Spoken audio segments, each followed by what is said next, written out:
చాంద్రోగ్య ఉపనిషత్తులో ఉంది. ఇక్కడ ఈ జ్యోతి సంప్రసాద రుధికరణము అర్థం ఏమిటి?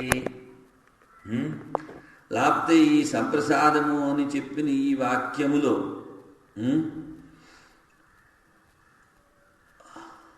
దేని చెప్పుకోవాలి? ఏష సంప్రదాదో అస్మా శరీరాసన్ పరం జ్యోతి రూప సంప్రద. జ్యోతి శబ్దం కూడా వచ్చింది.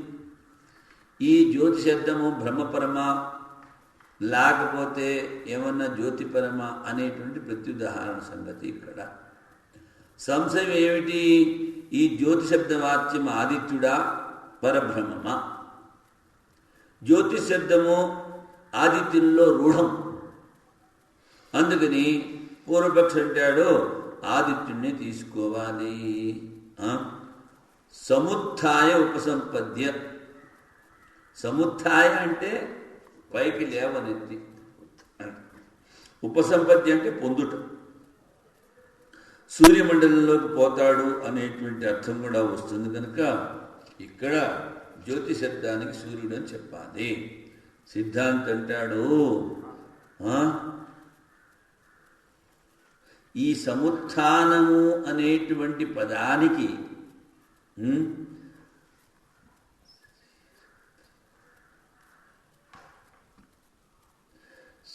శరీరత్రయమునకు అతిరేకమైనటువంటి తొంపదార్థ లక్షితార్థము అని చెప్పుకోవాలి ఆయన. చూడండి ఎంతవరకు పోయాడు. సముత్థానం అంటే స్థూల శరీరము, సూక్ష్మ శరీరము, కారణ శరీరముకు అభిభిన్నమే అతిరిక్తమైనటువంటి శుద్ధ చైతన్యము, తొంపదార్థ లక్షణము, ఈ సముత్థానానికి అర్థం చెప్పుకోవాలి. వాక్యార్థ బోధ సంపత్తి పదక అర్థం. మరి సంపత్తి పొందుట మహావాక్యానికి అర్థం చెప్పుకోవాలి. సంపత్తి అంటే బ్రహ్మత్వేన బోధనము, బ్రహ్మరూపములో బ్రహ్మస్వరూపమును పొందుట. అందుకని ఇక్కడ జ్యోతి శబ్దానికి అర్థము పరమాత్మే. తిరిగి తిరిగి అక్కడికే రావాలి.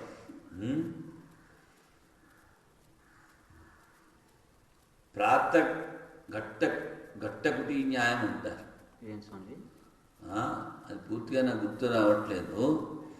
ఘట్టకుటి న్యాయము అంటారు. అంటే ఒకడు ఎడ్ల బండి తీసుకుపోతున్నాడు. ఈ తాళ ఇలా తిన్నగా పోతే వాడు అక్కడ ట్యాక్స్ వాడు కూర్చున్నాడు.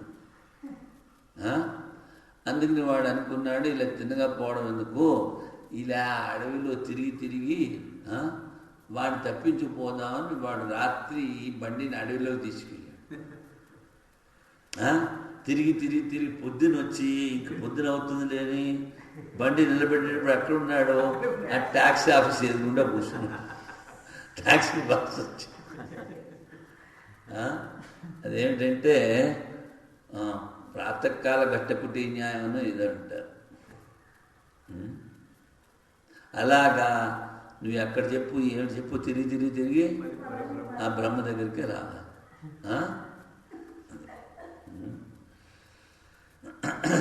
ఘట్టకుటి న్యాయం అది పూర్తిగా నాకు గుర్తు రావట్లేదు ఆ న్యాయం పేరు. సరే, ఇక్కడ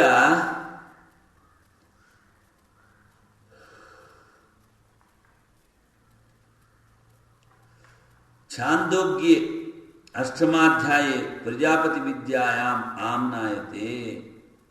ప్రజాపతి విద్య బ్రహ్మ విద్య. ఆ ప్రజాపతి ఇంద్రుడికి వీరోచనుడికి చెప్పాడు కదా. ఆ వీరోచనుడు ఈ ప్రతిబింబాన్ని చూడమన్నాడు కదా. ప్రతిబింబ శరీరాన్ని కనిపిస్తోంది. అందుకనే ఈ శరీరమే బ్రహ్మను పోయాడు. అప్పుడు అది ఆ బ్రహ్మగారు ఉపదేశించాడు, వీరోచనుడు దాన్ని పట్టుకున్నాడు కనుక ఇప్పుడు కూడా ఆ సంప్రదాయం ఉండనే ఉంది. ఎలాగా అంటే సాధువులు పోయిన తర్వాత వాడి శరీరానికి మళ్ళీ స్నానం చేయించి బొట్టు పెట్టి మళ్ళీ కొత్త బట్ట కట్టి పడేస్తూ ఉంటారు. ఇది ఏమిటి సంప్రదాయం అంటే అది విరోచన సంప్రదాయం.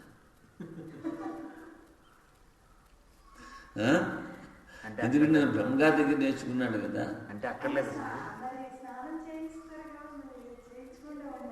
అలా అని కాదు. అది ఆ సంప్రదాయం ఎక్కడి నుంచి వచ్చిందంటే అది ప్రజాపతి దగ్గర నుంచి వచ్చింది, విరోచనుడు ద్వారా వచ్చింది. అందుకని ఆ సంప్రదాయం ఇప్పుడు కూడా పాటిస్తూ ఉంటారు. అంటే దేహం ఆత్మ అనుకోవడం వల్ల సంచలనం. దేహం ఆత్మని ఏమన్నా దేహం ఆత్మని ఎవడ అండు విరోచన. తర్వాత ఏమో ఆ శవాన్ని ఊరేగిస్తూ ఉంటారు. పెద్ద పెద్ద సాధనలు పోతే ఊరంతా ఊరేగిస్తారు. ఏదో చేసుకొని వాడిని.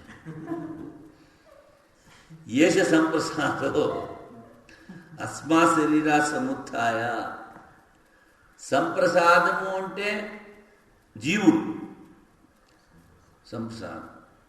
అస్మా శరీరా సముత్థాయ, ఈ శరీరం నుంచి పైకి లేచి పరంజ్యోతి ఉపసంపద్య, పరంజ్యోతిని పొంది స్వేన రూపేణ అభినిష్పత్తితే, తన స్వరూపంలో ఉంటాడు స ఉత్తమ పురుష.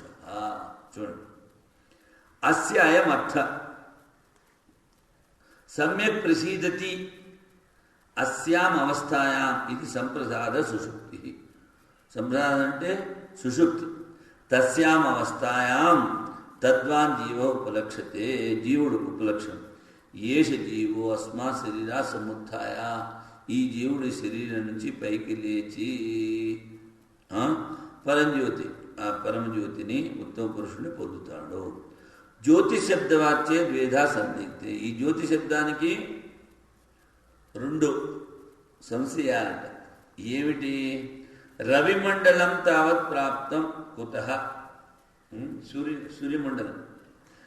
శరీరా సముత్థ పరం జ్యోతిరుపసంపద్యతి, దేహ నిర్గత్య జ్యోతి ప్రాప్నోతి. దేహం నుంచి విడిబడి జ్యోతిని పొందుతాడు అని చెప్పారన్న. బ్రహ్మప్రాప్తో నిగమాభావాత్ పాప్త్రి ప్రాప్తవ్య భేదానుపత్తేశ్చ. తర్వాత ఇక్కడ బ్రహ్మప్రాప్తి అని చెప్పడానికి ఏ విధమైనటువంటి యుక్తి సూచనలు లేవు కనుక ప్రాప్తి ప్రాప్తవ్య భేదానుపత్తేశ్చ, ఏదైతే దేన్నైతే పొందుతున్నారో ఆ రెండింటికి భేదం ఉండదు. జ్యోతి అని చెప్పాడు కనుక రవిమండలం తీసుకుందాము అంటాడు. ఇది ప్రాప్తే బ్రహ్మ, జ్యోతి శబ్దవాచ్యం బ్రహ్మ కుతః. ఈ జ్యోతి శబ్దానికి అర్థం బ్రహ్మము నాయన. ఎందుకంటే స ఉత్తమ పురుష, ఉత్తమ పురుష కీర్తనాత్, ఉత్తమ పురుషుడు. రవిమండలస్య తదయోగాత్, అది ఉత్తమ పురుషుడు అని చెప్పారు కనుక ఈ సూర్యమండలాన్ని పొంది ముక్తి పొందలేడు. యో వేద ఇతి ఇదం జిఘ్రాణి ఇది స ఆత్మా. యో వేద అని ఒకటి, ఇదం జిఘ్రాణి ఇది ఒకటి, స ఆత్మ. యో వేద ఇదం శృణవాణి ఇది స ఆత్మ. దేనితే గంధాన్ని గ్రహిస్తున్నానో, ఏదైతే దేని ద్వారా అయితే వింటున్నానో అది ఆత్మ అని చాంద్రంగా చెప్పారు. ఘ్రాతృఘ్రాణ గ్రేయ శ్రోతృశ్రవణ శ్రోతవ్య, ఈ త్రిపుటిలు ఉన్నాయే, సాక్షిత్వం ఆత్మను స్మృతి, వీటిలన్నిటి కూడా సాక్షి ఆత్మని వినిపిస్తోంది. సా ఆత్మ సా ఆత్మ సా ఆత్మ అని చెప్పాను. తదేక వాక్యత జ్యోతి శబ్దవాచ్యం బ్రహ్మ. అందుకని ఈ జ్యోతి శబ్దం కూడా బ్రహ్మను చెప్తేనే ఏకవాక్యత, లేకపోతే వాక్య భేదము. వాక్య భేదము పూర్వమీమాంసంలో 8 దోషాలు అని చెప్పారు. వాక్య భేదం అంటే దేనికి ఏ అర్థం ఉందో అదే చెప్పాలి. అలా కాకుండా ఇక్కడ జ్యోతి శబ్దానికి ఆత్మ అని చెప్పుకుంటూ వస్తున్నాను. నువ్వు ప్రాణం అని చెప్పావనుకో వాక్య భేదం అవుతుంది. వాక్య భేదానికి 8 రకాల దోషాలని పూర్వమీమాంసలో చెప్పారు. అందుకని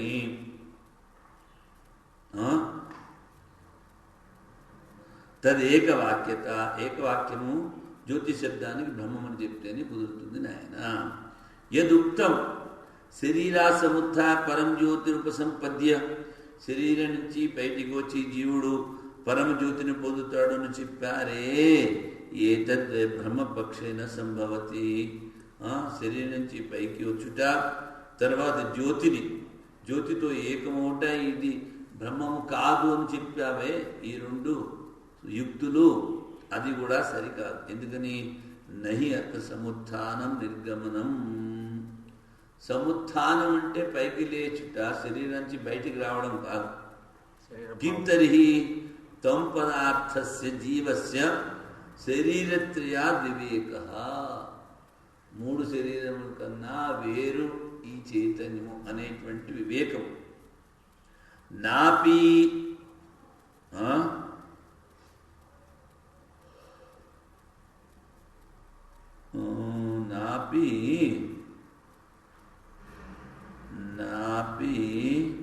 उत्संपत्ति प्राप्ति किम तर्हि शोधित त्वं पदार्थ से ब्रह्मत्वेन అవబోధనం. మరి ఇంకొకటి ఏమిటో పొందుతున్నాడు అని కాదు. మరి ఏమిటంటే తత్వం పదార్థాలు శోధన చేసి ఈ త్వం పదార్థము ఆ తత్పదార్థాన్ని తెలుసుకునుట, ఈ తత్వం పదార్థముల ఏకత్వం బోధ. బ్రహ్మత్వేన అవబోధనం, ఈ త్వం పదార్థమే బ్రహ్మము అని బోధ తెలుసుకునుట. తస్మాత్ జ్యోతి బ్రహ్మ, అందువల్ల ఇక్కడ జ్యోతి శబ్దము బ్రహ్మము. స్వామిజీ, సముత్తయ పదం వచ్చింది కదా స్వామి, అంటే ఇప్పుడు శరీర భావం, ఈ శరీర తాదాత్మ్య భావం నుంచి వివేకం ద్వారా ఈ మూడు శరీరాలను వేడి చేసి ఇందులో ఉన్న ఆత్మమే బ్రహ్మము అని అనుభవించుట. ఇప్పుడు ఇక్కడ శరీరాల్లో సూక్ష్మ స్థూల శరీరం స్వామి, సూక్ష్మ శరీరం లింగ శరీరం అంటారు కదా స్వామి. ఇప్పుడు రెండు ఒకటేనా అట్లైనా భేదం? అంతా చదివి కాకకా కింకరకా అన్నట్టు. స్థూల శరీరం పంచభూతాలతో చేయబడింది, లింగ శరీరం అపంచీకృత పంచభూతాలతో చేయబడింది. అందులో ఈ పంచ జ్ఞానేంద్రియాలు, పంచ కర్మేంద్రియాలు, పంచ ప్రాణాలు, మనోబుద్ధి చిత్తాహంకారాలు, దాని లింగ శరీరం అంటారు. మృత్యువు అంటే ఈ స్థూల శరీరం నుండి ఆ సూక్ష్మ శరీరం వేరవుట. ఏదైనా ప్రత్యేకమైన ఈ సందర్భం ఉందా స్వామి? లింగ శరీరం, సూక్ష్మ శరీరం పదాలు ఉపయోగించే చోట అయితే రెండు ఎక్కడెక్కడైనా ఉపయోగించవచ్చు? దేనికి అదే ఉపయోగించాలి. అంటే లింగ శరీరం అన్నప్పుడు ప్రత్యేకంగా ఈ పదాన్ని ఈ సందర్భంలో ఉపయోగించాలి. సూక్ష్మ శరీరం లేదు, సందర్భానుసారంగా చెప్పాలి కూడా. తర్వాత ఇక్కడ మూడు శరీరాలు అన్నాడు. కారణ శరీరం అవిద్య. ఈ మూడు శరీరాలని దాటి అంటే ఇక్కడ ఈ సందర్భంలో కాకపోయినా జనరల్గా శరీరాల గురించి చెప్పేటప్పుడు అందుకనే మన ఈశావాస్యంలో హిందూ మంత్రుల్లో చెప్పారు కదా, అకాయం అవరణం ద్వారా స్థూల శరీరం తీసుకోమన్నారు, అపాపవిద్ధమైన కారణ శరీరం తీసుకోమన్నారు. అలా అక్కడ డెఫినేషన్ చెప్పి ఈ మూడు శరీరాల కన్నా అతీతము ఆత్మ. అందుకనే ఆత్మబోధ తత్వబోధ ముందు చదవమన్నారు. తత్వబోధలో ఇవన్నీ స్పష్టంగా చెప్పారు. అచ్చా, ఇక్కడ జ్యోతిర్దర్శనాత్ జ్యోతిర్దర్శనాత్ జ్యోతిర్దర్శనాత్ జ్యోతిర్దర్శనాత్ జ్యోతిర్దర్శనాత్ జ్యోతిర్దర్శనాత్